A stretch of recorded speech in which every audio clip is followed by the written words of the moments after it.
Ustadz, saya waktu SMA suka darmaji, dahar 5 ngaku hiji.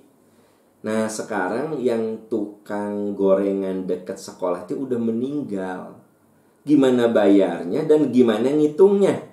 Bagaimana menghitungnya? Mohon penjelasan. Nah ini memang ada orang yang insaf. Ya namanya insaf sih kan bisa belakangan. Makan 5, ngaku 1 ya. B, saya makan 2, padahal 6 ya. Itu tiap hari. Tiap hari. Nah sekarang baru nyadar. Gimana ya cara mengembalikan? Datang ke sekolah, si bibi itu, si ibu itu udah meninggal. Gitu loh ya. Nah coba Anda cari ahli warisnya. Siapa tahu diteruskan oleh anaknya yang berjualan atau oleh adiknya yang jualan. Nah, Anda selesaikan dengan ahli warisnya. Ya, tentu saja Anda bisa kira-kira lah. Kalau misalnya Anda sekolah SMA itu 3 tahun, ya, dikurangi hari liburnya hari Minggu, dan Anda jajan di si bibi itu tiap hari, ya, perhitungkan saja. Dalam sehari berarti Anda itu ngambil 5 batagor, ya. Satu hari itu 5 comro. Nah, 5 kali 3 tahun. Gitu. 1 comro harganya berapa? Udah aja hitung sama Anda. Nah, ya, pertanyaannya pakai harga comro dulu apa comro sekarang? Ya kan gitu. Nah, tentu saja yang paling aman harga comro sekarang. Anda datang ke anaknya, Anda bilang saja, saya berhutang sama almarhum, ini saya kembalikan, gitu. Jadi kalau kita ini jadi orang kalau salah nggak usah nggak usah gengsi lah gitu. Untuk apa kita gengsi? Untuk suatu yang bagus ya.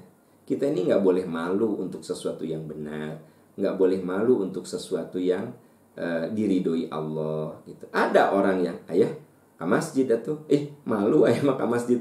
Kebayang nggak ada laki-laki yang kalau disuruh sholat sama istrinya, diminta sholat, ayah sholatnya di masjid tuh, malu kebayang nggak ada seorang suami kalau sholat ke masjid kok malu? Nah ini malu yang tidak pada tempatnya.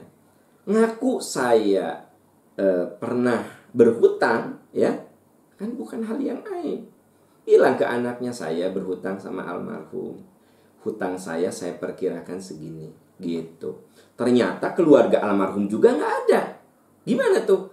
Anda bisa sedekahkan hutang Anda, nawaitunya untuk almarhum. Setelah dihitung-hitung ya 3 tahun comro darmaji, ya ada goreng pisang, ada goreng comro, ada bakwan segala macam, keluarlah angka 7 juta. Misalnya dengan harga sekarang comro berapa? 7 juta. Ya, misal ini. Anda pikir saya mau 10 juta kan saja. Wah, Anda datang ke lembaga zakat, datang saja ke Yayasan Percikan Iman. Terus Anda bersedekah atas nama yang bersangkutan. Sahanya itu bi omah atas nama ibu omah, ya kan gitu. Karena kan Allah Maha tahu dan catatan malaikat itu nggak salah. Jadi Anda titipkan sedekah atas nama ibu omah, ya kan gitu.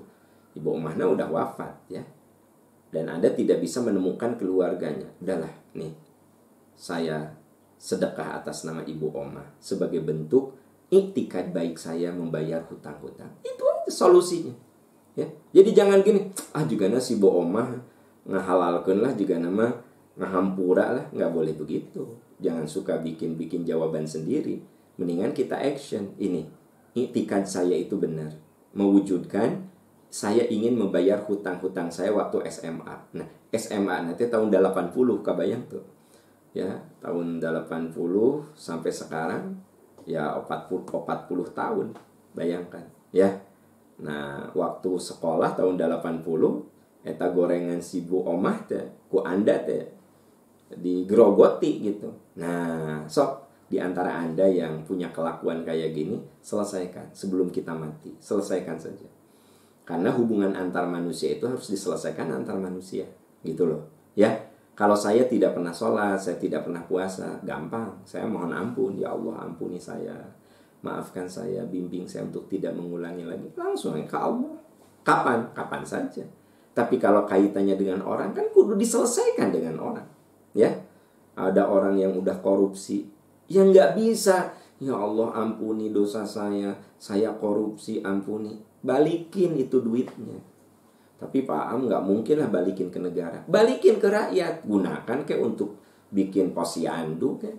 Gunakan untuk bikin madrasah. Gunakan untuk bikin masjid. Bukan berarti buat masjid dari yang haram, bukan. Tapi itu masjid akan digunakan oleh orang banyak, oleh rakyat, oleh masyarakat. Jadi Anda yang sudah pernah korupsi, sebenarnya tidak cukup dengan dipenjarakan. Tidak cukup dengan ya Allah ampuni, ya Allah ampuni. Tah duit nanti kudu dikembalikan ke rakyat. Gitu loh. Ya. Aduh Pak Am susah dong. Oke, kalau susah gampang. Bikin apa? Posyandu nggak punya, bikin kantor posyandu. Kantor RW butuh, bikin kantor RW, ya gitu. Lapangan di masyarakat, ya perlu pakai dibikin bagus, sok keluarin duit Anda, gitu. Walaupun Anda tidak perlu bilang, dari saya ini uang korupsi, tidak perlu ngomong gitu. Anda lakukan itu, begitu. Saya pernah ketemu dengan seseorang yang dia jujur terhadap saya. Dia cerita, Pak Am, saya waktu itu punya posisi. Dan jujur, gaji saya segini. Tapi saya bisa punya itu dan ini sebenarnya ada unsur korupsinya, Pak. Saya mau taubat, Pak. Kalau saya kembalikan nggak mungkin. Saya bilang ya tadi, ya udah Bapak tuh bikin masjid, bikin madrasah. Kan itu kembali ke rakyat. Jadi itu punya rakyat, balik ke rakyat. Beliau di kampungnya bikin sekolah, bikin masjid. Nah, lalu selesai itu semua, dia ngundang saya, syukuran. Ya, karena masjidnya udah beres, sekolahnya udah beres, saya ceramah gitu. Ingat aja, malam-malam ceramah ba'da isya. Nah, begitu mau pulang, dia nganterin ya. Nah, terus ngomong ke supir saya, hati-hati di jalan ya Pak Am, istirahat ya. Karena dia minta saya nginep, tapi kan saya nggak bisa nginep karena besoknya ada kegiatan. Ya Allah, itu mah ya saya sampai daerah daerah Cileunyi gitu. Saya dapat telepon.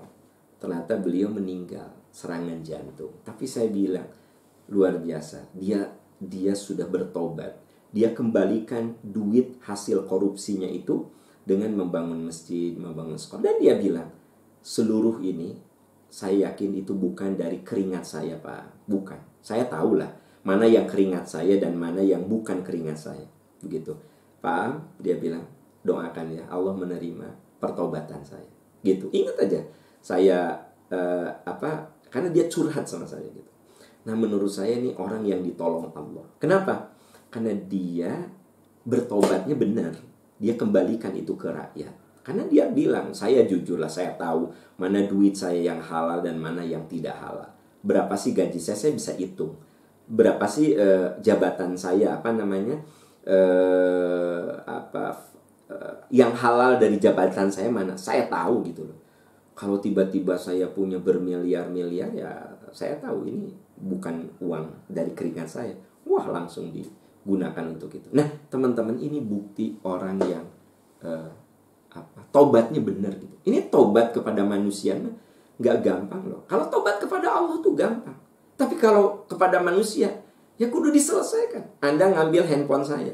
Ya Anda bukan hanya ya Allah ampuni, saya sudah nyuri handphone Pak Am. Nggak cukup. Anda datang ke saya, Pak Am, Anda kehilangan handphone, ini maaf. Saya waktu itu ambil. Nih, maafkan saya. Saya kembalikan. Gitu. Anda kembalikan ke saya. Ternyata saya bilang, udah Kang, bawa aja lah, pakai aja. Saya udah punya yang baru. Halal itu. Gitu loh. Karena saya sudah halalkan. Kan gitu. Wallahu a'lam bishawab.